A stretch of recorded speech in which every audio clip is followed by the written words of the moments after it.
ustaz ada kuliah Zuhur di satu masjid.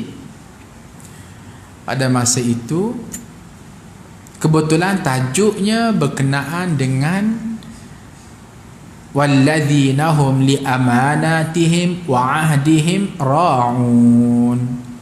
Surah Al-Mu'minun ayat yang ke-9 menceritakan ciri pemimpin Islam yang baik. Ciri pemimpin Islam yang baik ialah mereka yang menunaikan amanah. Dan ciri pemimpin yang tak baik, mereka yang mengkhianati amanah. Maksud mengkhianati amanah ini ialah mereka yang bergerak bukan dalam ruang lingkup syariah compliant. Lepas itu Ustaz tarik perbincangan sehingga lahirnya istilah JIL. Apa dia itu tuan-puan JIL?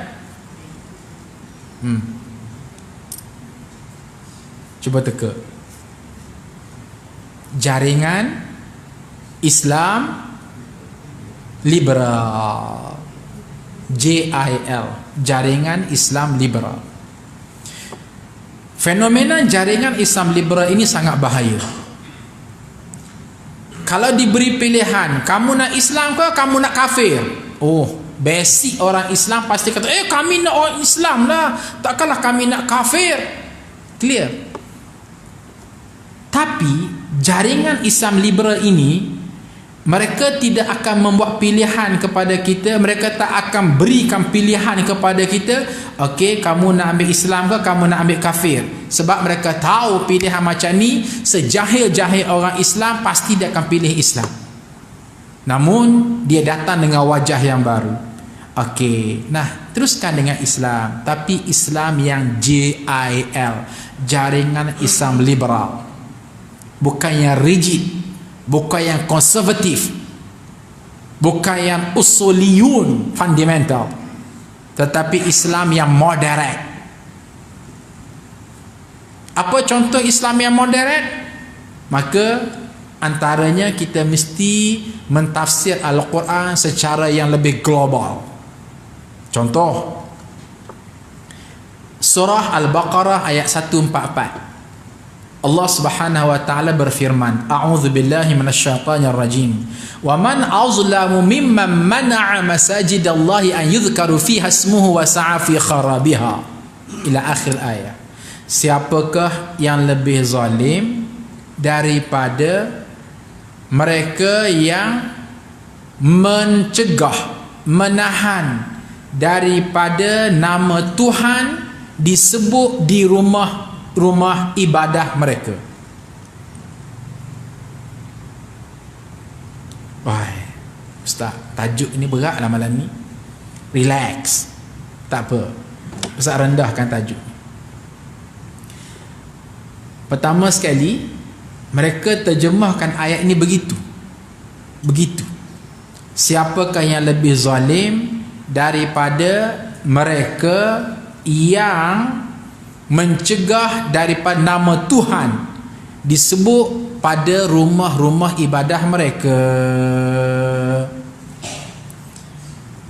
Terjemahan ini salah. Kalau ikutkan terjemahan yang sebenar, wa man azlamu, siapakah yang lebih zalim, mimman mana'a, daripada orang yang mencegah daripada rumah-rumah Allah, yakni masjid, menyebut nama Allah Subhanahu wa taala. Terjemahan yang betul bukan rumah-rumah ibadah, sebaliknya masjid, masajidallah, masjid. Terjemahan yang betul Allah, bukannya Tuhan. Tapi kenapa datang dengan terjemahan sedemikian rupa?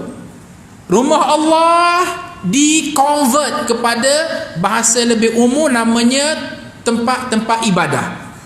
Tuan-puan, tempat-tempat ibadah ini luas. Gereja tempat ibadah, Nun, Batu Cave tempat ibadah. Ketik, kenal Ketik? Ini orang Kelantan. Mana orang Kelantan sini? Oh, semua Putrajaya Tak ada orang Kelantan. Muslimat tak ada orang Kelantan sini. Wah, sombong sungguh, tak mengaku orang kampung. Ketik ni maknanya kuil Buddha. Orang Kelantan apa yang ketik? Itu juga rumah ibadah. Jadi, apakah boleh kita nak kata bahawa masjid sama taraf dengan kuil Buddha? Apakah boleh kita nak kata masjid sama taraf dengan kuil Hindu? Apakah boleh kita nak kata masjid sama taraf dengan ketik tadi? Satu, kesilapan. Yang kedua, kalimah Allah. Mimman mana'a masajid Allah. Boleh kita terjemah Tuhan. Allah lain, Tuhan lain. Buktinya tengok syahadah kita, la ilaha illallah. Ilah, Tuhan, Allah. Hanya satu Allah. Terjemahannya berbeza. Tuhan diterjemahkan ke mana? God. Allah. Boleh tak diterjemahkan kalimah Allah kepada bahasa lain? Tak ada. Ini betul-betul international language. Nah, orang Melayu sebut Allah, orang Cina sebut Allah, orang India sebut Allah, orang Barat sebut Allah, orang Timur sebut Allah, orang Arab sebut Allah. Digazet sebagai suatu bahasa yang sangat standard. Satu. Kalau God single, dia boleh pergi kepada plural tambah S. God, gods.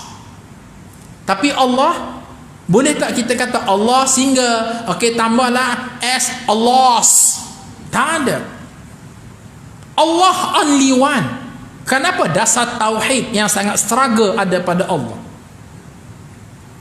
Tapi inilah dia realiti yang cuba nak diterap oleh JIL, Jaringan Islam Liberal. Hujung mereka nak kata apa? Ini bahaya ni, tuan-puan, dengar elok-elok.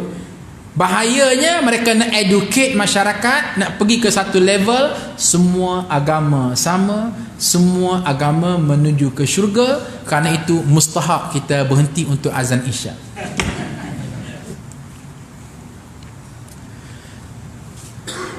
Okey, para hadirin muslimin dan muslimat sekalian, itulah dia fenomena yang sedang giat berlaku di Indonesia, yang disebut sebagai Jaringan Islam Liberal ataupun Islam Plural, untuk merenggangkan orang Islam dengan ikatan agama mereka.